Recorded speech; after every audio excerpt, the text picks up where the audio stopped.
क्या आपने कभी सोचा है, जिस देश को आज पूरी दुनिया इंडिया कहती है, उसे हम भारत क्यों कहते हैं? क्या भारत सिर्फ एक नाम है या इसके पीछे हजारों साल पुराना इतिहास, एक राजा, एक सभ्यता और एक पहचान छिपी हुई है? कौन था वो व्यक्ति जिसके नाम पर इस देश का नाम पड़ा?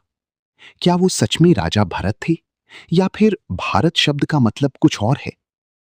आज की इस डॉक्यूमेंट्री में हम जानेंगे भारत नाम की असली कहानी, इतिहास, पुराण, वेद, अंग्रेज और संविधान, सबूतों के साथ। तो चलिए जानते हैं। 2. भारत का नाम भारत कैसे पड़ा? आज दुनिया हमें दो नामों से जानती है, इंडिया और भारत। लेकिन दिलचस्प बात यह है कि हमारे संविधान में लिखा है इंडिया, दैट इज भारत। यानी इंडिया और भारत दोनों एक ही देश की आधिकारिक नाम है। लेकिन सवाल वही है, आखिर भारत नाम आया कहां से? इसका जवाब हमें हजारों साल पीछे ले जाता है। तीसरा, पहला सिद्धांत, राजा भरत की कहानी। सबसे प्रसिद्ध मान्यता के अनुसार भारत का नाम राजा भरत के नाम पर पड़ा। ये वही भरत थे जिनका जिक्र महाभारत और पुराणों में मिलता है। कहा जाता है कि राजा भरत राजा दुष्यंत और शकुंतला के पुत्र थे। हां, वही शकुंतला जिनकी प्रेम कहानी संस्कृत के महान कवि कालिदास ने अपने प्रसिद्ध नाटक अभिज्ञान शाकुंतलम में लिखी थी। राजा भरत को एक महान और शक्तिशाली सम्राट माना जाता था। कहते हैं उन्होंने पूरे भारतीय उपमहाद्वीप को एकजुट किया था। उनके राज्य को कहा गया भारतवर्ष और धीरे धीरे यही नाम पूरे देश की पहचान बन गया। लेकिन सवाल यह है, क्या राजा भरत सच में थे या सिर्फ पौराणिक पात्र? इतिहासकारों में इस बात को लेकर मतभेद हैं। कुछ लोग मानते हैं कि वे वास्तविक शासक थे, जबकि कुछ उन्हें महाभारत काल का प्रतीकात्मक चरित्र मानते हैं।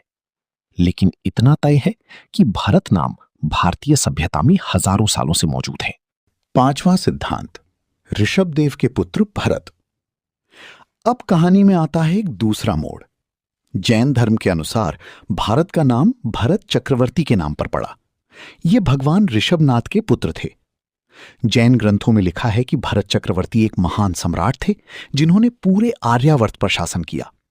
उनके नाम पर इस भूमि को भारतवर्ष कहा गया। यानी हिंदू और जैन दोनों परंपराओं में भरत नाम बेहद महत्वपूर्ण रहा है। 6. इंडिया नाम कहां से आया? अगर देश का नाम भारत था तो फिर इंडिया नाम कहां से आया? इसकी शुरुआत होती है सिंधु नदी से। प्राचीन भारत में सिंधु नदी को संस्कृत में सिंधु कहा जाता था। लेकिन जब फारसी लोग यहां आए तो वे स को ह बोलते थे, इसलिए सिंधु बन गया हिंदू। फिर यूनानी आए, उन्होंने हिंदू को इंडोस कहा और बाद में अंग्रेजों ने बना दिया इंडिया। यानी इंडिया नाम विदेशी सभ्यताओं से आया, जबकि भारत इस भूमि की अपनी पहचान थी। 7. वेदों और पुराणों में भारत। अब यहां कहानी और गहरी हो जाती है। भारत शब्द सिर्फ राजा का नाम नहीं था। कई विद्वान मानते हैं कि भा का अर्थ होता है प्रकाश और रथ का अर्थ उसमें लीन। यानी भारत बराबर प्रकाश में लीन लोग, ज्ञान में डूबा हुआ देश। कुछ लोग इसे आध्यात्मिक अर्थ भी मानते हैं।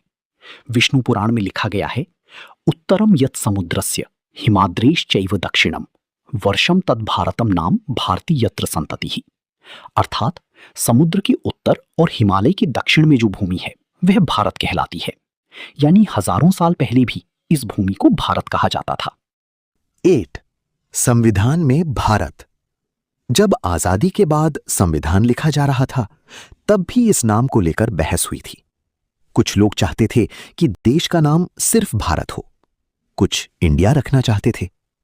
आखिरकार संविधान के अनुच्छेद 1 में लिखा गया इंडिया, दैट इज भारत, यानी दोनों नाम आधिकारिक बने। इस चर्चा में B.R. अम्बेडकर सहित कई नेताओं ने भाग लिया था। लेकिन सोचिए, अगर हजारों साल पहले किसी राजा का नाम भरत नहीं होता, तो क्या आज इस देश का नाम कुछ और होता? क्या हम खुद को भारतीय की जगह किसी और नाम से बुलाते? इतिहास की छोटे फैसले कभी कभी पूरी सभ्यता की पहचान बदल देते हैं। 10. एक और रहस्य। कुछ इतिहासकार मानते हैं कि भारत शब्द किसी एक व्यक्ति से नहीं, बल्कि भरत नाम की एक प्राचीन जनजाति से आया। ऋग्वेद में भरत कबीले का उल्लेख मिलता है। कहा जाता है कि ये लोग वैदिक काल में बेहद प्रभावशाली थे। यानी संभव है कि देश का नाम किसी राजा नहीं बल्कि एक पूरी सभ्यता या समुदाय के नाम पर पड़ा हो। और यही बात इस रहस्य को और भी दिलचस्प बना देती है। तो अब सवाल आपसे, क्या भारत का नाम एक राजा के कारण पड़ा या एक सभ्यता के कारण, या फिर इसका मतलब ही ज्ञान और प्रकाश है? शायद सच्चाई इन सब के बीच कहीं छिपी हुई है। लेकिन एक बात तय है, भारत सिर्फ नक्शे पर बना हुआ देश नहीं है।